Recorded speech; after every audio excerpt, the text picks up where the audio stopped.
Olá, olá, olá, saudações, sejam bem-vindas, sejam bem-vindos.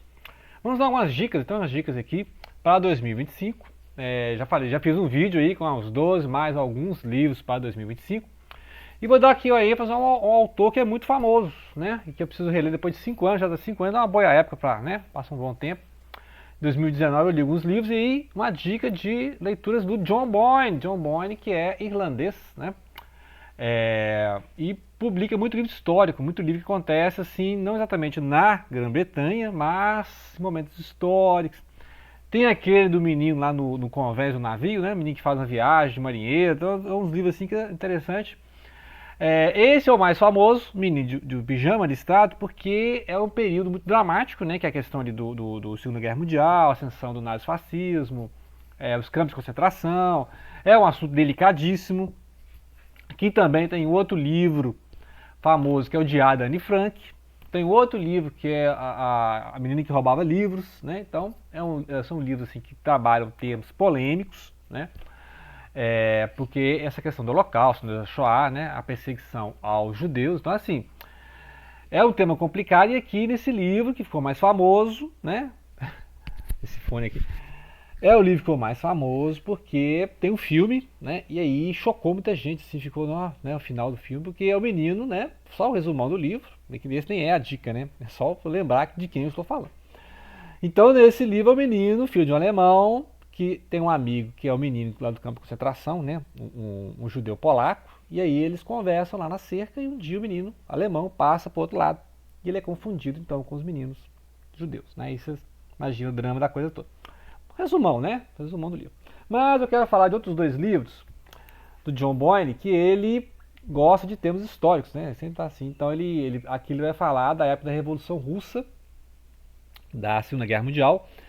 É o Palácio de Inverno, que é um palácio lá em Petersburgo, São Petersburgo, né? Que foi chamado de Leningrado durante a guerra, né? Depois da Revolução Russa.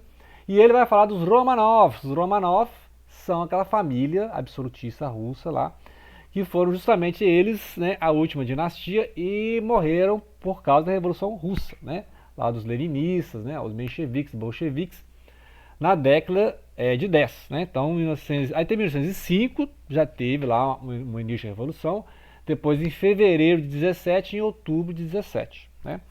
Então esse livro aqui nós temos um homem já, né, assim, de idade, lá nos anos 80, e ele vai narrar o que aconteceu no início do século, né. Então é um cidadão assim, que você acha que é um britânico, mas na verdade ele é um imigrante russo, né?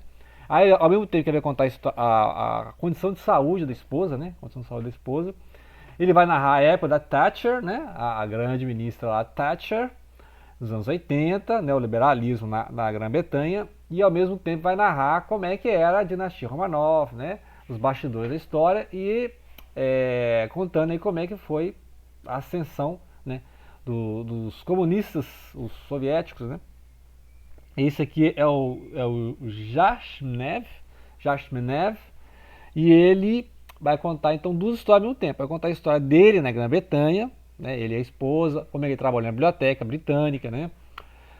Gosta muito de livro, como ele ficou exilado na França e como é que ele, que era um homem provinciano, né? Assim, das aldeias da Rússia, conseguiu trabalhar para o czar, né? O czar Romanov, lá o Nikolai, que tem um filho, que é o Alexei, né? O Alexei que era possível sucessor no trono, só que o Alexei era um menino muito doentio, né? Tinha doenças e tal, não sei qual, hemofilia, não lembro qual doença, tinha uma doença assim, né?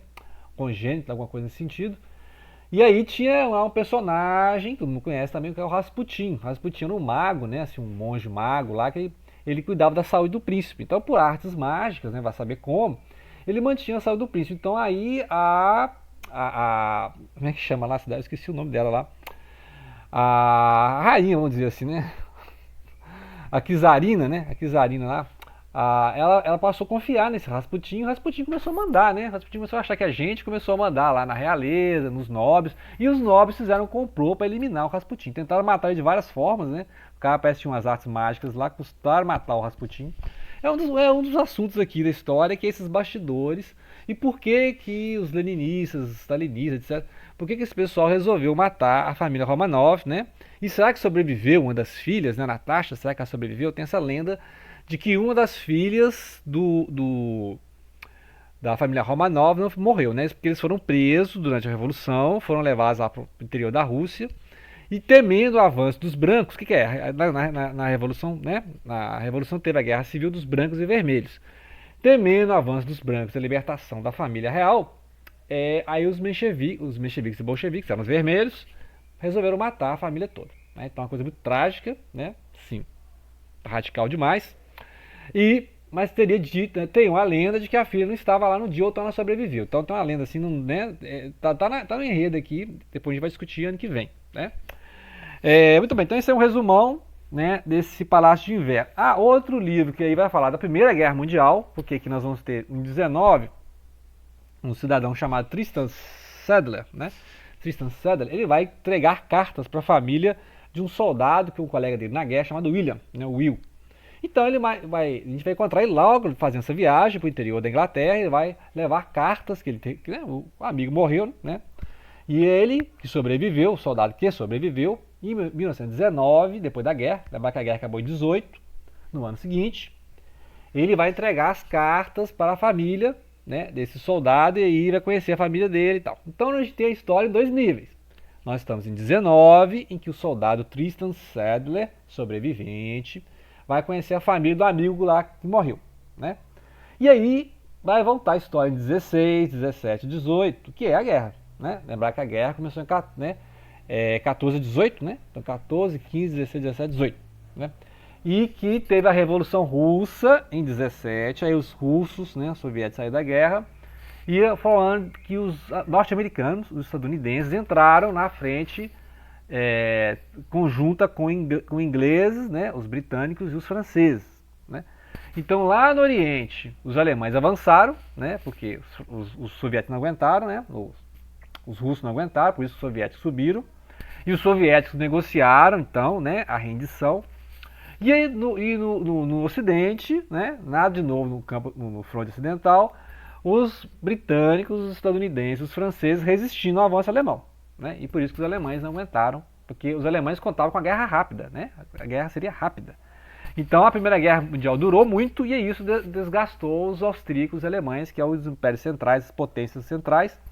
E aí, né, teve a derrota alemã, depois a gente sabe, né, teve a República de Weimar, e aí teve a ascensão do nazifascismo com o hitlerismo. E aí a Segunda Guerra Mundial. Então você vê a história do século XX, para quem gosta de história do século XX. Então vocês vão ter aqui um pouco de história da Primeira Guerra Mundial, que é pouco comentado, a gente conhece mais a Segunda. Né? Inclusive eu tive um blog durante muito tempo aí, né? Acho que uns 5 anos 5 ou 6 anos eu fiz uma atualização de eventos da Segunda Guerra Mundial. Então eu conheço um pouco da Primeira. Então graças a esse livro eu estudei um pouco mais da Primeira Guerra Mundial.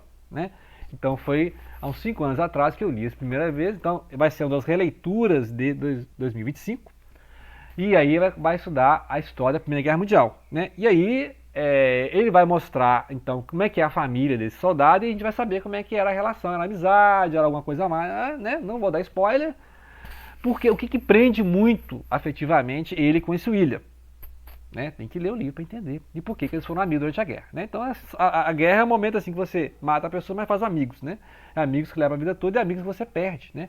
Quantos amigos, né, morreram durante a Primeira Guerra? Quantos noivos, né, deixaram suas noivas esperando? Né? Então aquela clássica cena de guerra é o cara despedindo da noiva, né? O cara está no vagão do trem despedindo da noiva na estação e ele nunca voltou para casa. Né? Então essa cena assim, trágica das guerras, né? Aquela noiva ficou lá esperando o noivo que nunca voltou do fronte. Né? Então, fica essa dica, né? Aqui o pano de fundo então, a Primeira Guerra Mundial e o pós-guerra, que depois vai ter lá os problemas do pós-guerra, esse período entre guerra, que é a ascensão dos fascismos, né? Dos vários fascismos. E esse que aí o outro, né, não vai falar da Primeira Guerra Mundial, mas vai falar da Revolução Russa, que aconteceu durante a Primeira Guerra Mundial, e depois as guerras civis, né, a guerra civil, que vai ter entre vermelhos e brancos, e depois o stalinismo, etc. Né? E aí, dessa época do stalinismo, já vai estar fora, né? Ele já foi para a Grã-Bretanha e tal. Então a história contando dois níveis, porque aqui, né, quem está narrando a história é um irlandês. Então é o irlandês que pesquisou o pano de fundo, né, russo. E aqui é mais fácil porque é justamente a Inglaterra que participou da Primeira Guerra Mundial. Né, e aí o pessoal voltando para casa. Quem são essas pessoas? né? Imagine, tem vários livros de cartas e poemas desses soldados da Primeira Guerra Mundial. A dica de leitura também, que eu esqueci o nome do autor, mas tem cartas e poemas desses autores, de soldados, jovens soldados que morreram durante a Primeira Guerra Mundial e deixaram essas escritas, cartas, né, testemunho. Vários soldados alemães também que voltaram, e muitos desses soldados alemães acabaram entrando no nazifascismo, né? Infelizmente a questão do militarismo, né, que só acabou na Alemanha quando eles perderam a Segunda Guerra Mundial. Então eles perderam a Primeira e a Segunda Guerra Mundial, e o militarismo passou para onde? Para os Estados Unidos da América, para a Rússia, outros lugares, né, para a China. Esse militarismo saiu da Alemanha, ali da França, e foram para outros lugares, né? Agora os militaristas são outros, né? Então fiquei a dica de leitura, e também, claro, né, isso aqui, eu falo que é infanto juvenil, mas eu acho pesado infanto juvenil, né? Mas é a boa introdução, e é o que deu nome, né, ao autor. Quando você fala John Boyne, o pessoal lembra só do menino de pijama listrado, né? Que aí é uma dica de leitura. Para quem gosta, né, já dei a dica aí, né, quem gosta da temática da Segunda Guerra Mundial, e esses livros que tratam dessa temática, que é o Diário da Anne Frank, né, que aqui atrás tem um monte de várias edições do Diário da Anne Frank, e a menina que roubava livros, que também é o mesmo pano de fundo, né? Segunda Guerra Mundial, nazifascismo, questão, né, do regime totalitário da Alemanha, etc, né? Então, tá tudo mesmo bloco aí de contexto histórico para quem gosta, né? Literatura infantil juvenil, literatura juvenil, história do século XX, né? Ok? Então aguardem 2025, tá uma pilha de. Eu mostrei para meus amigos aqui a pilha para 2025, o pessoal ficou horrorizado. Então tem uma pilha de livro para 2025, né? Aguardem, né? Quem sobreviver verá. Ok? Obrigado pela atenção. Não deixem de compartilhar.